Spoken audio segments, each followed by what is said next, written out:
Halo semuanya, selamat datang. Hari ini kita bakal bedah sebuah metode yang, keren banget untuk menganalisis teks-teks yang paling rumit sekalipun.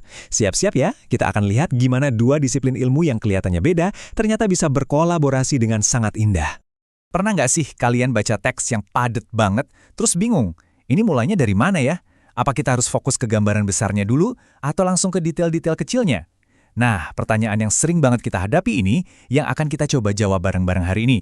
Jadi, pada dasarnya, ada dua cara buat ngelihat sebuah teks. Pertama, kita bisa lihat hutannya. Maksudnya, struktur keseluruhannya, argumen utamanya, pola-pola besarnya. Cara kedua, kita bisa lihat pohon-pohonnya, yaitu pilihan kata yang spesifik, alur kalimatnya, sampai keindahan bahasanya. Nah, tantangannya adalah gimana caranya kita bisa melihat keduanya secara bersamaan, dan yang paling penting, secara terstruktur. Nah, untuk menjawab tantangan tadi, kita akan panggil dua ahli. Yang pertama adalah SRA, atau Analisis Retorika Semit. Ini adalah metode buat memetakan struktur tersembunyi dalam teks-teks kuno. Biar gampang, anggap aja dia ini sang arsitek. Terus yang kedua adalah Balagah, ilmu tentang keindahan bahasa. Dia ini sang senimannya. Masing-masing punya keahlian yang unik, yang kalau digabung hasilnya luar biasa. Oke, kita perdalam sedikit ya peran mereka. SRA, si arsitek, tugasnya itu melihat gambaran besar, level makrostruktural. Dia yang menggambar denah bangunannya, nentuin di mana fondasinya, dan gimana kerangka utamanya. Sementara itu, Balaha, si seniman, fokusnya ke detail-detailnya, di level mikroretoris. Dia yang ngurusin keindahan bahasanya, kayak ukiran halus di dinding atau pemilihan cat yang pas. Wilayah kerjanya beda, tapi tujuannya sama. Dan ini dia nih, jantung dari pembahasan kita. Kita akan ikuti sebuah proses 6 langkah yang sangat sistematis. Proses ini dirancang untuk memastikan si arsitek dan si seniman bisa kerjasama dengan harmonis, jadi analisis kita tetap objektif tapi juga mendalam. Yuk kita mulai dari fase pertama. Di bagian ini kita akan fokus pada gimana fondasi dan kerangka struktural sebuah teks dibangun.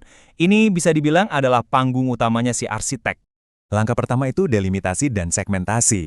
Jadi si arsitek, SRA, akan memetakan lahan teksnya, terus dibagi-bagi menjadi unit-unit yang logis. Nah, di sini si seniman, Balago, mulai ikut main. Dia bantu memastikan kalau batu bata atau unit terkecil yang dipilih si arsitek itu memang berkualitas, dasarnya dari pola-pola bahasa yang halus. Selanjutnya, si arsitek mencari hubungan antar unit tadi. Apakah mereka ini paralel atau justru saling bertentangan? SRA melakukannya berdasarkan bukti yang jelas di dalam teks. Disinilah si seniman, Balaga, memberikan sentuhan ahlinya.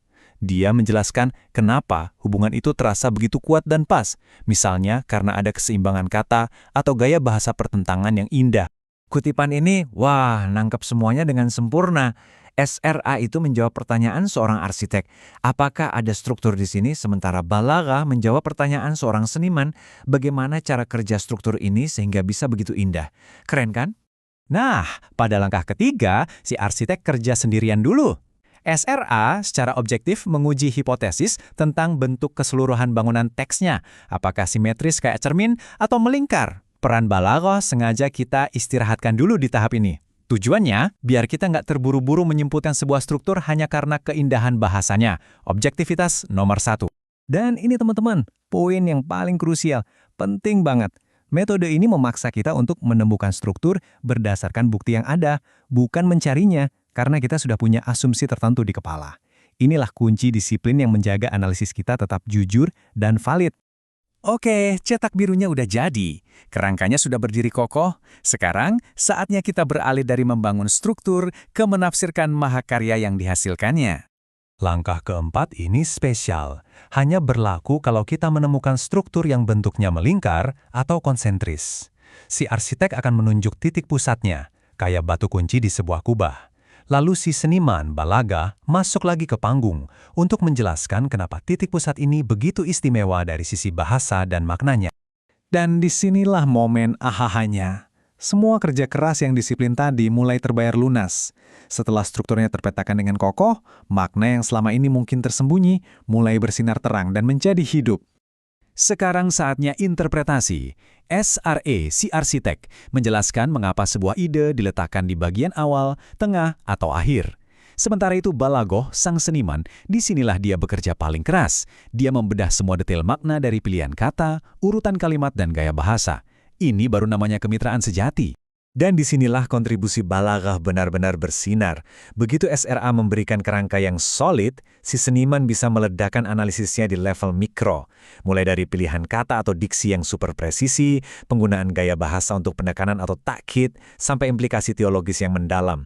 Semua ini dilakukan di atas fondasi struktur yang sudah terbukti valid.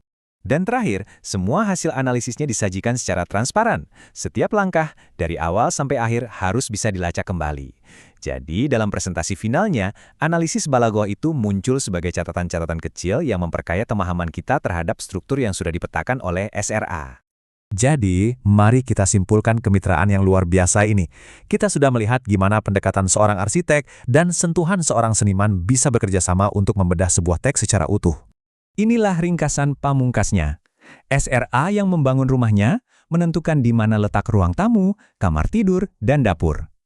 Lalu balaghah yang mengisi rumah itu dengan perabotan yang indah dan fungsional, menjelaskan gimana setiap elemen di dalamnya bekerja untuk menciptakan sebuah hunian yang penuh makna.